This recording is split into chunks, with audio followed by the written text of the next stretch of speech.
The basic idea that it is theoretically impossible to earn any profit in business can help us discover a vital link between science and economics.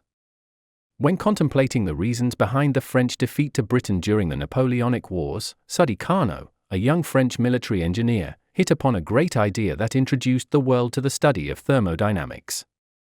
Carnot, who was also a mathematician, clearly knew that Britain's technological superiority helped her defeat France. By the early 19th century, Britain was the leader in the Industrial Revolution, and the steam engine was at the heart of that world historical change. Carnot deduced clearly that the great innovations in Britain must have been proceeding from one big idea. And that idea, he worked out, was the fact that work done increases as one increases the difference in temperatures. A machine can be optimized to do maximum work by increasing the difference in temperatures to the maximum permissible limit. The same goes for electricity, as one can maximize the flow of current or the density of electrons in motion in a wire by increasing the potential difference between the two terminals. And money, like electricity, works in the same way, as it always flows from a less aware to a more aware player in an open market. Or, to the one who clearly understands and applies the ideas of economics to one's business in the most optimal way. This accounts for the reason why advanced nations invest heavily in education, research, and innovation. To understand this in a positive way, it is important to first understand that the potential for profit is directly proportional to the economic edge that one party can have over the others. But things in the real world are not as simple, and economists also need to consider many other factors like international trade, socio-political reality, natural conditions, wars, ideologies, etc. Apart from these factors, religion, as a guide to moral human conduct, is another big factor, as knowledge as power was historically in the custody of a closed body of men who wielded an extraordinary influence on the lives of common people who lived by common sense.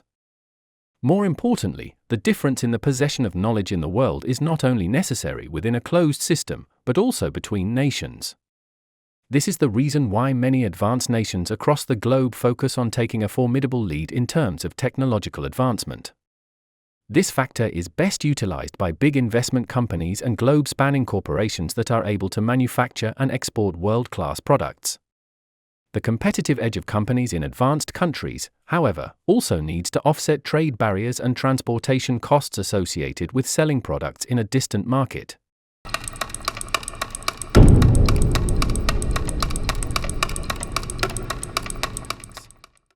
Europeans were known for perfecting ideas that came from the East. The Italians certainly perfected double-entry bookkeeping.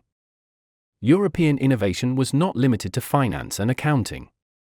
They also challenged the Aristotelian idea that the sublunary world is prone to corruption and cannot be investigated mathematically. Aristotle believed that the heavens are perfect, and only they can be interpreted mathematically. So, first came Francis Bacon, who saw that what Aristotelian thinkers were unnecessarily engaging in was fruitless philosophical babble. Bacon suggested the inductive method of reasoning for the progressive development of science, which was to be practiced by a closed body of men engaged in experiments concerning the natural world. Although science began in the 16th and 17th centuries AD, the perspective technique was already being used in painting and ballistics. The idea of perspective spurred the development of science as this helped painters paint advanced engineering drawings on a two-dimensional sheet. Before this, they were expected to make real-life models of the instruments that they were supposed to build. The mathematization of the sublunary world actually started with Leon Battista Alberti in the 15th century. Alberti asserted that the image in a one-point perspective painting, which involves a vanishing point, extends to an almost infinite distance. In other words, in reality, we see the world in 3 dimensions, and this enables us to judge the distances, or relative spacing, between the objects. Now, Aristotle's universe was spherical and finite and not surrounded by infinite space. According to Alberti, the idea of an infinite extension was conceptually contradictory. Even in Euclidean geometry, parallel lines can be extended infinitely. But what we see when we look across an infinite distance is just nothing, like the vanishing point in a perspective painting, where the seemingly parallel lines meet. More importantly, there was no concept of zero in ancient Greece, and this idea was introduced in Western Europe in the early 13th century. Scholars have further suggested that only a culture which had the number 0 could have made sense of the idea of a vanishing point. The key to the scientific revolution was the mathematization of nature. Galileo and Newton saw the potential of this idea and introduced the dynamical way of understanding the motion of the planets and other objects on the Earth's surface. It is said that in the East, the study of astronomy was more about the causal interpretation of the motion of planets and stars. The ancient Greeks made the study of astronomy geometrical. The study of astronomy took a dynamical turn after the publication of Kepler's ideas concerning the motion of planets in the solar system. This meant the inclusion of forces of nature in interpreting the universe.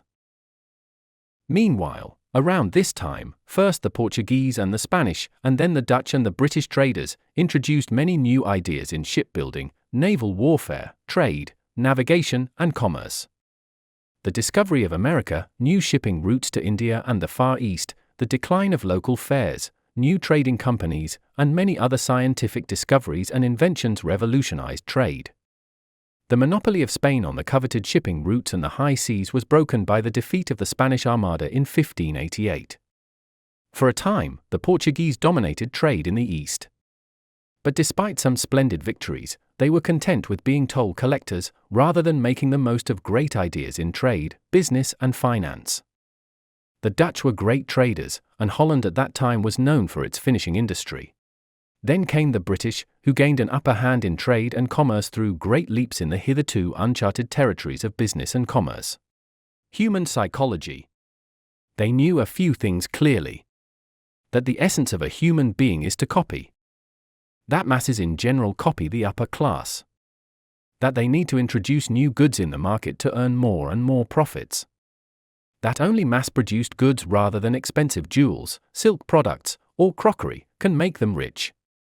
That mass-produced goods such as tea, cotton, sugar, and coffee can only be sold in higher quantities if more and more people buy them. That more and more people will buy them if the royals and the aristocrats can be bribed into consuming certain goods publicly. Thus, these fashion icons of Britain became great brand ambassadors for their products. Hence, tea replaced coffee, cotton replaced silk and wool, and European cutlery with handles replaced handleless Chinese cutlery to serve hot tea to easily dissolve sugar in it. Thus, Britain became the sole master of trade and commerce for nearly 2 centuries. The idea that the price of goods that a business sells has to be at a price lower than that of its competitors is of great import.